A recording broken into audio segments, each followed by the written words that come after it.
मैं अरुण पांडे आप सबका आज के इस पाठ में हार्दिक स्वागत करता हूं।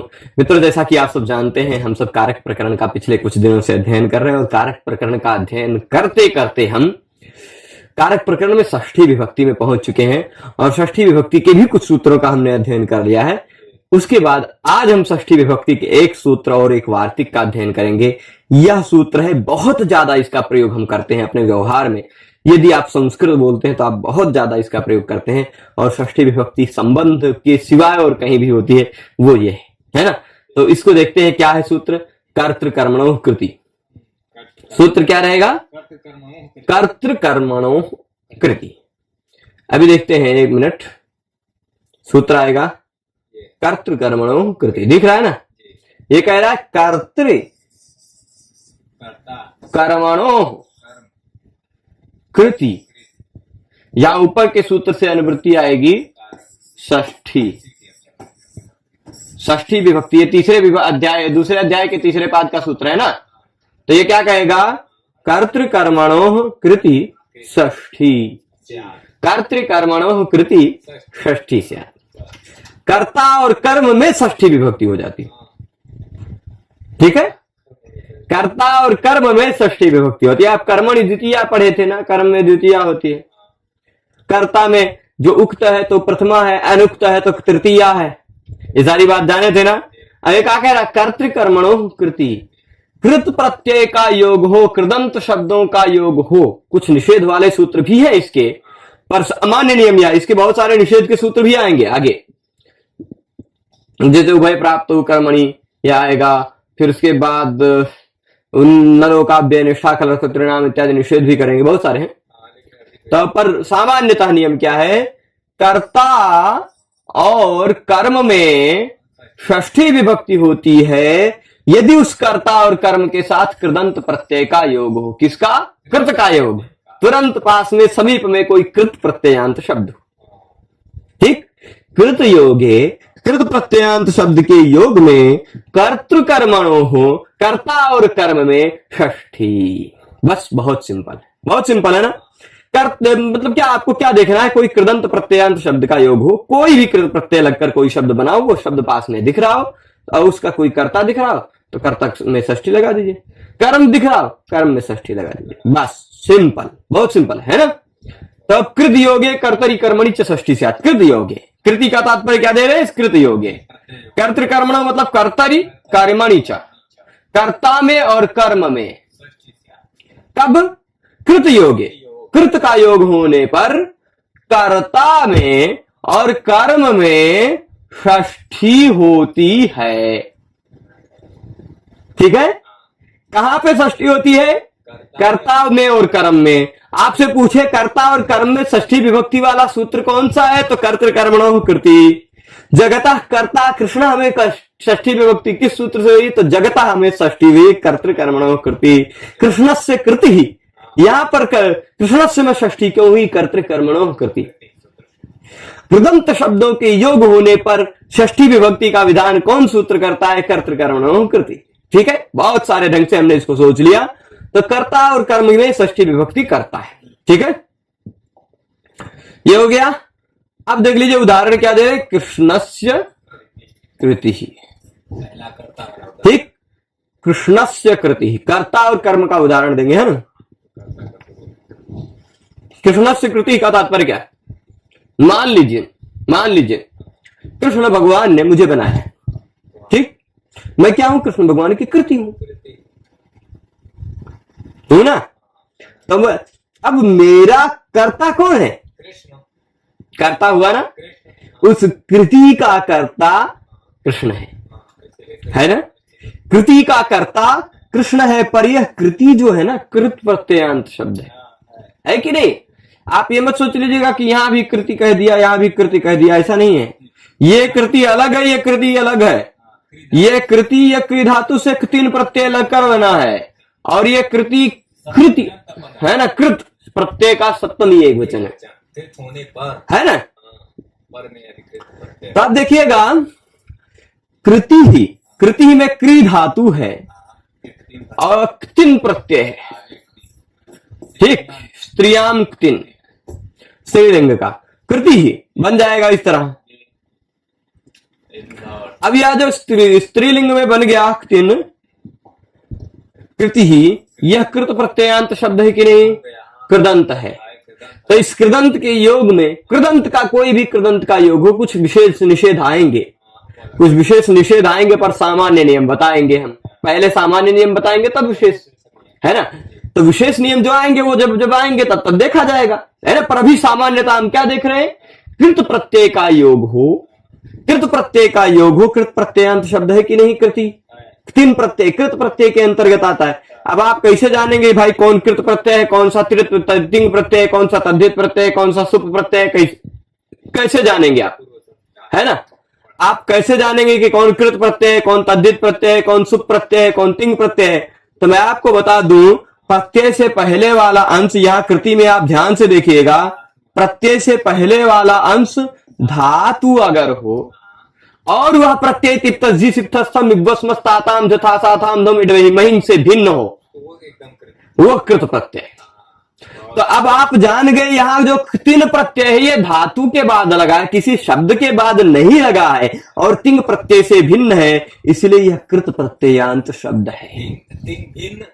हाँ, सूत्र है कृदतिंग, कृद अतिंग।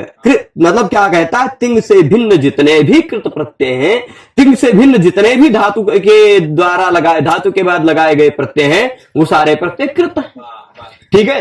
तो अब देखिए ये प्रत्यय कृत है, कृत प्रत्यय कृतिन है, कृतिन लगकर यह कृदंत शब्द बना है। कृदंत शब्द का योग होने पर कर्ता में और कर्म में षष्ठी लग जाती। तो इस कृति के कर्ता कौन है? कृष्ण। कृष्ण कर्ता थे, उसमें षष्ठी लग गई। कृष्णस्य कृति, षष्ठी से नहीं, कर्तृ कर्मणो कृति, कर्ता में षष्ठी लगी है ना। संबंध मात्र की विवक्षा में हम षष्ठी नहीं लगा रहे, या कर्ता में षष्ठी लगा रहे, हम देख रहे हैं कि वो कर्ता है। पर कृत योग वाली षष्ठी, ये कैसी षष्ठी है? कृत योग षष्ठी, कृत प्रत्यय के योग वाली षष्ठी है। ये तो कर्ता का उदाहरण हमने देख लिया। अब उदाहरण देख रहे हैं कर्म का। कर्म का उदाहरण देख लीजिए, एक मिनट। यहां क्या है? जगतः कर्ता कृष्ण। इस वाक्य को हम लट लकार में सामान्य क्रिया में यदि बदले तो कृष्ण जगत करोति, कृष्ण जगत करते हैं, है ना? कृष्ण जगत के निर्माता हैं, जगत के कर्ता हैं, ऐसा कहा जा सकता है ना। तो कृष्ण जगत करोति कहा जा सकता है ना। पर जब कृत प्रत्यय वही करोति कृत प्रत्यय लग जाएगा तो क्या होगा? है ना? कृत प्रत्यय यदि लग गया तो अब देखिए धातु से त्रिच प्रत्यय लगकर कर्ता बना हुआ है। यह कृत प्रत्यय है कि नहीं?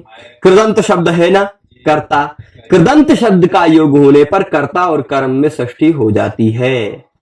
तो यहां देखिए ये जगत कर्म था कि नहीं? कर्ता है कृष्ण, कर्ता है कृष्ण, कर्ता अपनी क्रिया के द्वारा, करने वाली क्रिया के द्वारा सबसे ज्यादा चाहते हैं, जगत जगत कर रहे हैं। तो ईप्सिततम है कर्म, जगत जगत कर्म है, कर्म में जगत में षष्ठी लगा दी, जगतः जगतः कर्ता कृष्ण। प्रश्न यह उठता है, प्रश्न यहां पर उठता है भाई कि भाई देखिएगा कर्ता और कर्म जहां दोनों प्रयुक्त हों, जहां देख लीजिए इन दोनों उदाहरणों में अंतर क्या है, समझने वाली बात है। जहां केवल कर्ता है, कृष्णस्य कृति, ये उदाहरण देख लीजिए, केवल कर्ता का प्रयोग है तो वहां कर्ता में षष्ठी लगा दीजिए। परंतु जहां कर्ता भी है और कर्म भी है वहां षष्ठी दोनों में एक साथ नहीं लगाएंगे, फिर कंफ्यूजन होगा। कृष्णः जगतः कर्ता, जगतः कृष्णस्य जगतः कर्ता, है ना? ठीक ठाक संबंध नहीं बैठेगा, इसलिए दोनों जहां पर हो वहां केवल कर्म में षष्ठी लगेगी। ठीक है? दोनों जहां पर हो गए वहां पर केवल कर्म में षष्ठी लगेगी। ठीक है? जहां भाववाच्य कर्मवाच्य में मान लीजिए कर्म का प्रयोग है, सकर्मक प्रयोग में कर्म में ही षष्ठी, अकर्मक प्रयोग है तो कर्ता में ही षष्ठी। ठीक है? कर्म नहीं है तो कर्ता में। ठीक है? मतलब रडार पे पहले कर्म रहेगा, कर्म को षष्ठी करना है। ठीक, कर्म में षष्ठी लगानी है कर्तृकर्मणो कृति से, पर अगर कर्म नहीं है तो कर्ता में ही लगा दो। ठीक है? ये निष्कर्ष समझ गए। कब कृत प्रत्यय का योग होने पर, ठीक है। विशेष विशेष कृत प्रत्ययों में अलग अलग विधान है। अब जैसे आगे देखेंगे, तव्य तव्य अनियर या तण्यत कप ज्ञप इत्यादि प्रत्यय जो है वह कैसे प्रत्यय है? कृत प्रत्यय। वो कृत प्रत्यय ऐसे हैं जो भाववाच्य कर्मवाच्य में ही होते हैं। तब भाववाच्य कर्मवाच्य में होंगे तो भावार्थ या कर्मार्थ उक्त हो जाएगा, उक्त में तो प्रथमा ही होती है, तो वहां विशेष बात में विशेष परिस्थितियों में अलग है। पर सामान्य नियमों के तरह तहत यदि देखा जाए, सामान्य नियमों के तहत यदि आप देखते हैं तो क्या होगा? कृत प्रत्ययों के योग में, कृत प्रत्यय से बने हुए शब्दों के योग में कर्ता में और कर्म में दोनों में आप षष्ठी विभक्ति का प्रयोग कर सकते हैं, हो जाएगा, कोई दिक्कत नहीं ना। अब इसके बाद कह रहे हैं गुण कर्मणि वेश्यते, यह एक वार्तिक है, इस वार्तिक को भी समझ लेते हैं। गुण कर्मणि वेश्यते, यह वार्तिक क्या कहता है? थोड़ा सा ऊपर चलो प्रभु, आगे ज्यादा होगी, आगे चले जा रहे हैं, ये ऊपर नहीं जाएंगे, ठीक है, यही रहेंगे। गुण कर्मणि वेश्यते, कुछ लोग गुण को गुड ना समझ लें, नहीं तो मीठा हो जाएगा मुंह। गुण कर्मणि, गुण मतलब होता है गौण, ठीक। गुण का कुछ वो ऐसा वाला भी गुण अर्थ ले रहे होंगे, दोष का विपरीत गुण, वो वाला गुण नहीं है ना। अच्छाई भी गुण है, वैसा रूप रस गंध स्पर्श सत्य इत्यादि भी गुण है, सत्य रजस तमस इत्यादि भी गुण है, बहुत प्रकार के, है ना। हाँ, काव्य के माधुर्य प्रसाद भी गुण है, वो वाला गुण नहीं लेना। यहाँ गुण मतलब गौण। व्याकरण शास्त्र में कभी कभी आप देखते हैं द्विकर्मक प्रयोग होता है, दो दो कर्म होता है ना। आपने इससे पहले कारक प्रकरण में ही एक सूत्र पढ़ा है, अकथितम च, पढ़ा है ना। वहां 16 धातुओं का परिगणन किया गया था, दुहियाच पच दंड रुधि प्रक्ष इत्यादि। उन 16 धातुओं के प्रयोग में दो दो कर्म हो सकते हैं, जो अपादान इत्यादि के रूप में अविवक्षित था वो भी कर्म हो जाया था। मुख्य कर्म कर्तुरीप्सिततमम कर्म वाला था और गौण कर्म अकथितम च वाला था। दो दो कर्म जहां प्रयुक्त हो, वहां जो गौण कर्म है, जो गुण कर्म है, जिसकी अकथितम च से कर्म संज्ञा हुई है, उसमें विकल्प से षष्ठी होती है, ठीक। गुण कर्मणि, गौण कर्म में वा षष्ठी इष्यते, विकल्प से षष्ठी चाहिए। हाँ, तो कर्म है उसमें विकल्प से षष्ठी होगी, मतलब जब षष्ठी करेंगे तो षष्ठी होगी, जब षष्ठी नहीं करेंगे तो कर्मणि द्वितीया, ठीक है, सिंपल है। तो अब यही बात हुई गुण कर्मणि। अब जैसे इस उदाहरण को मैं एकदम साफ बता दूं, श्रुघ्न नाम का देश है। श्रुघ्न को सोच रहे होंगे क्या हो गया, श्रुघ्न क्या है? आजकल के समय में तो नाम है भाई अलग अलग है, पर ये बिहार प्रांत में ही, बिहार और पश्चिम बंग के क्षेत्र के आसपास कहीं श्रुघ्न नामक देश है। पाटलिपुत्र से 100 क्रोस के आसपास पड़ता है, पटना के आसपास है ना। तो श्रुघ्न नाम का कोई जनपद है, कोई डिस्ट्रिक्ट है उस पौराणिक समय का, या पाणिनि जी जब थे या ये लिखने वाले जब थे उस समय का कोई एक देश, कोई एक जिला है, ठीक है। तो उस कोई करता है, करता कौन है मान लीजिए, मान लीजिए एक अश्वपाल, ठीक। अश्वपाल अश्वम श्रुघ्नम नयति, घोड़ा, अश्वपाल घोड़े को श्रुघ्न देश ले जा रहा है, ठीक। अब अश्वपाल ले जाता है ना, अश्वपाल नयति, अश्वपाल कम नयति, किसको ले जाता है? अश्वम ले जाता है ना। तो करता है अश्वपाल, क्रिया है नयति ले जाना, करता है घोड़े का पालक, क्रिया है ले जाना। वह कर्ता अपनी उस क्रिया के द्वारा सबसे ज्यादा घोड़े को चाहता है, इसलिए घोड़ा है मुख्य कर्म, कर्तुरीप्सिततमम कर्म है ना, वो मुख्य कर्म है। मुख्य कर्म में तो कर्तृकर्मणो कृति से षष्ठी हो जाएगी, परंतु गौण कर्म, दो दो कर्म हो तो किस कर्म में करें, ये पूछ रहे हैं ना। कभी एक ही कर्म है तो षष्ठी हो जाएगी, कोई दिक्कत नहीं, पर दो दो कर्म हो तो क्या करें? मुख्य कर्म में षष्ठी कर लीजिए, गौण कर्म में वा इष्यते, विकल्प से षष्ठी कर लीजिए, है ना। चाहते हैं आप तो करिए, न चाहते हैं तो न करिए, है ना। तो अब देख लीजिए, अब गौण कर्म क्या है? ग्रामम अजाम नयति, इस जगह पे हम देखे थे ग्राम, है ना, ग्राम गौण कर्म था। वैसे ही श्रुघ्न नामक देश, श्रुघ्न नाम का जिला जो है वह गौण कर्म है ना, क्योंकि श्रुघ्न जगह पर ले जा रहा है, वह आधार हो जाएगा, वह अधिकरण हो जाएगा, परंतु वह अधिकरण के रूप में नहीं बोलना चाह रहा है अगर वक्ता, तो वह अधिकरण गौण कर्म बन गया, है ना। अकथितम च सूत्र से कर्म हो जाएगा। तो कर्म है, अब गौण कर्म क्या है? श्रुघ्न, श्रुघ्न देश, क्योंकि तो अब देखिएगा अश्वपालः अश्वपालकः अश्वस्य सृघ्नस्य नेता अथवा अश्वपालः अश्वस्य सृघ्नं नेता। ठीक है, तो अब देखिए नेता यहां क्या है, कृत प्रत्यय लग गया, नी धातु से त्रिच प्रत्यय लगकर नेता बन गया। वो नेताजी वाले नहीं, वैसे भी नेता जो होते हैं ना आजकल टोपी वाले, वो भी वही नी धातु से त्रिच प्रत्यय लगकर ही नेता बनता है, और कोई दूसरे ढंग से नहीं बनते वो नेता। उनकी भी व्याकरण के हिसाब से उनका भी वही स्थिति है ना। ठीक, तो नेता नी धातु त्रिच प्रत्यय, नेता बना। त्रिच प्रत्यय कृत प्रत्यय के अंतर्गत आता है, कृत प्रत्यय का योग है। कर्म जो है अश्वम नयति, अश्वम नयति, अश्व है इस नयन क्रिया के द्वारा ईप्सिततम। मुख्य कर्म जो अश्व था उसकी भी क्या हो गई, उसमें भी हमने लगा दी कर्तृकर्मणो कृति से षष्ठी। भाई एक कर्म यहू है, ये झगड़ा करना लगा, हमें काहे षष्ठी नहीं करोगे, है ना। तो कात्यायन जी कहेंगे कि ये भाई, कात्यायन जी को याद आया पाणिनि जी ने तो छोड़ दिया था, खाली कहा था कर्तृकर्मणो कृति, करता है कर्म उसमें षष्ठी लगा दी।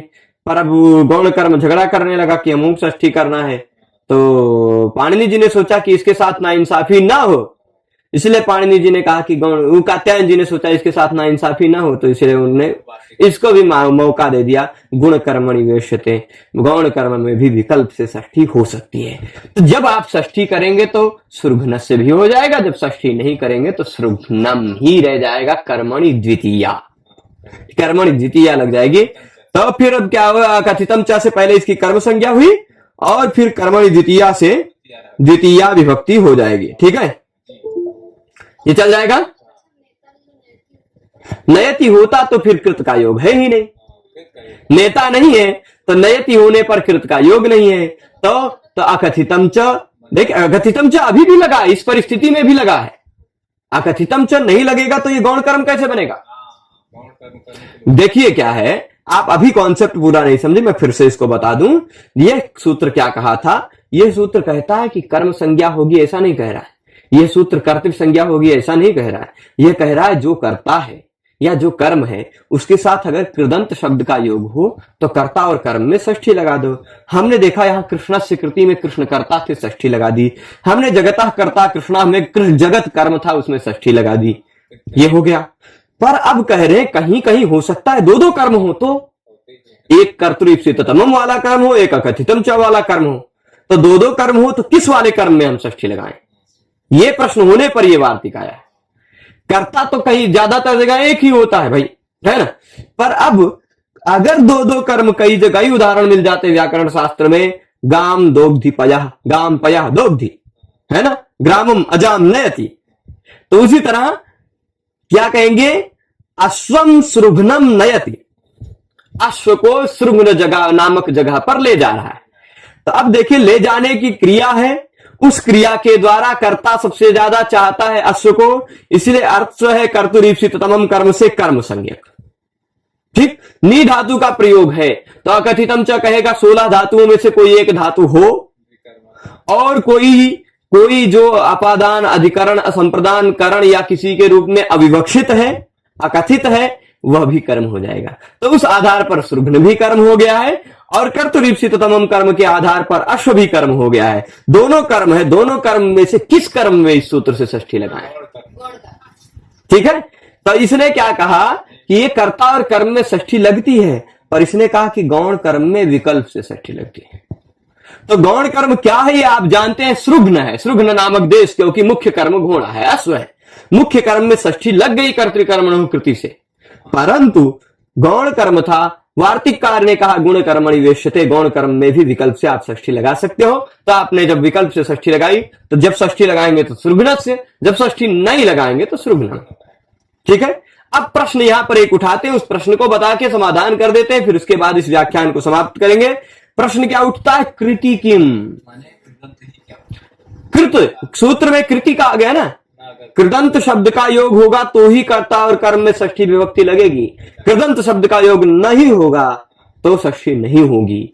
अगर इस सूत्र में कृति शब्द नहीं होता, मान लीजिए इस कृति को खत्म कर देते हैं, है ना, तो कैसा भी प्रत्यय युक्त होता षष्ठी होने लगती, कर्ता और कर्म में षष्ठी लग जाती, तो कर्मणि द्वितीय सूत्र बेकार हो जाता ना। वो कहता है कर्म में द्वितीय करो, ये कह रहेगा कर्तृकर्मणो षष्ठी करो। बवाल हो जाता है ना, झगड़ा करने लग जाते दोनों, लाठी चरुगल हो जाता दोनों सूत्रों में। तो कह रहे भाई तद्धित में ना हो जाए, तद्धित में भी कर्ता और कर्म आते हैं, वहां षष्ठी ना हो जाए। कृति पूर्वी कटम, कटम में षष्ठी नहीं लगा, कटस्य हो जाता। ठीक है, तो ये इतनी बात थी इस पूरे सूत्र में। आज के इस पाठ में इतना ही रखते हैं। आप सभी लोग पूरे पाठ में प्रारंभ से अंत तक जुड़े रहे, उसके लिए आप सभी को बहुत बहुत धन्यवाद। हम आप सबसे फिर मिलेंगे अग्रिम पाठ में कुछ नए सूत्र के साथ। तब तक के लिए धन्यवाद। नमः संस्कृताय।